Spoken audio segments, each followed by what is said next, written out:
नीट बोला. वय वय बघा तुमचं. लय लय उन्मट आणि घमेंडखोर नुसता बसलाय कोपऱ्यात. प्रत्येक वेळी असा अहंकार असो हे ते.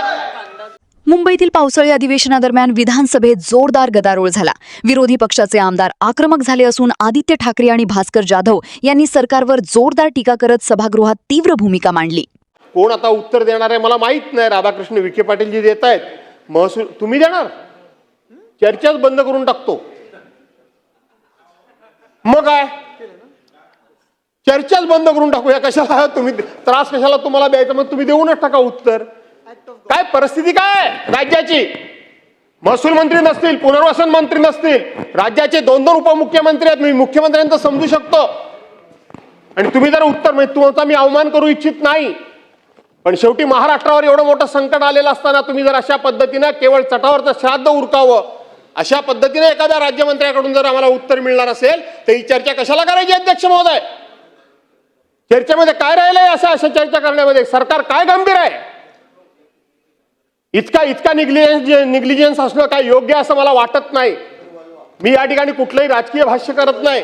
पुनर्वसन मंत्री पुनर्वसन खातं कोणाकडे आहे राधाकृष्ण विखे पाटील साहेब. जाधव साहेब शासनाची बाजू मंत्री म्हणून ते मांडणारच आहेत ना. मग तर मला आता आपण पण जर असं म्हटलात तर मग माझं तोंडच बंद झालेलं बरं. काय त्याला अर्थच नाही. शासनाच्या बाजूने मंत्री अध्यक्ष महोदय महोदय कॅबिनेट मंत्री गेले कुठं. मंत्री महोदय कॅबिनेट मंत्री गेले कुठं. मंत्री महोदय राज्य शासनाच्या वतीने राज्याचा पुनर्वसन मदत व पुनर्वसन खात्याचा राज्यमंत्री म्हणून मी सरकारच्या वतीने उत्तर देणार आहे. त्यामुळे आपण कुठल्याही अशा पद्धतीचे प्रश्न उपस्थित करू नये. माननीय मंत्री महोदय हे आपत्ती व्यवस्थापनासाठी ज्या ठिकाणी घटना घडलेली आहे त्या ठिकाणी कालपासून त्या ठिकाणी आहे. आणि गिरीश महाजन साहेब. जाधव साहेब आपण बोला. मी बोलतोय. प्रश्न नुसतं बोलायचंय बाकी काय आहे त्याच्यामध्ये. इतकं जर महाराष्ट्रावर आलेलं एवढं मोठं संकट असेल आणि त्या संकटाच्या बाबतीत सरकार जर इतक्या पद्धतीने आणि अशा बेजबाबदारपणे निर्दयपणे आणि उद्दामपणे आणि आमच्याकडे मेजॉरिटी आहे म्हणून कसंही वागणार असेल तर ठीक आहे. नुसती चर्चा करूया, भाषणं करूया आणि विषय संपवून टाकूया. अध्यक्ष महोदय. अध्यक्ष महोदय, अत्यंत महत्वाच्या विषयावर या ठिकाणी चर्चा चालू आहे. 2 कॅबिनेट मिनिस्टर सभागृहात उपस्थित आहेत. ज्या विषयावर चर्चा आहे त्या विषयाचे राज्यमंत्री सभागृहामध्ये उपस्थित आहेत. मदत पुनर्वसन खात्याचे राज्यमंत्री उपस्थित आहेत. अशा वेळेला ज्यांना विरोधी पक्षनेता होण्याची भयंकर आस लागलेली आहे त्यांना या राज्याचे मदत पुनर्वसन 2 मिनिटं मदत पुनर्वसन मंत्री कोण आहे हे माहित नाहीये. एवढी अध्यक्ष महोदय. इथे सत्ताधारी पक्षातून तुम्ही सांगू नाही शकत. तुम्ही राम मंदिर लुटताय. चोर कुठले. सांगू नये. जाधव साहेब आपण चालू करा.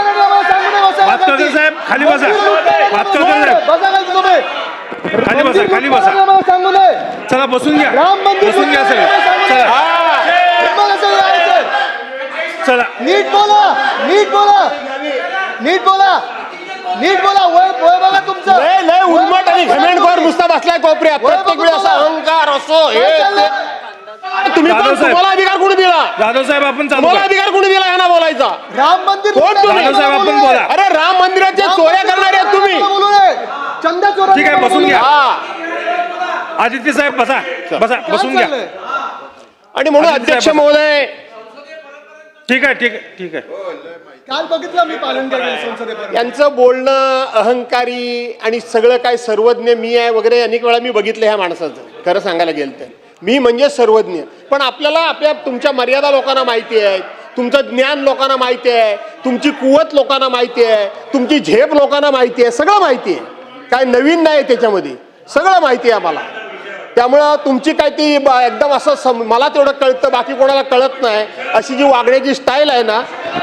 प्रश्न महाराष्ट्र. अरे राज ठाकरेंनी सांगितलं होतं काय केलं होतंस ते.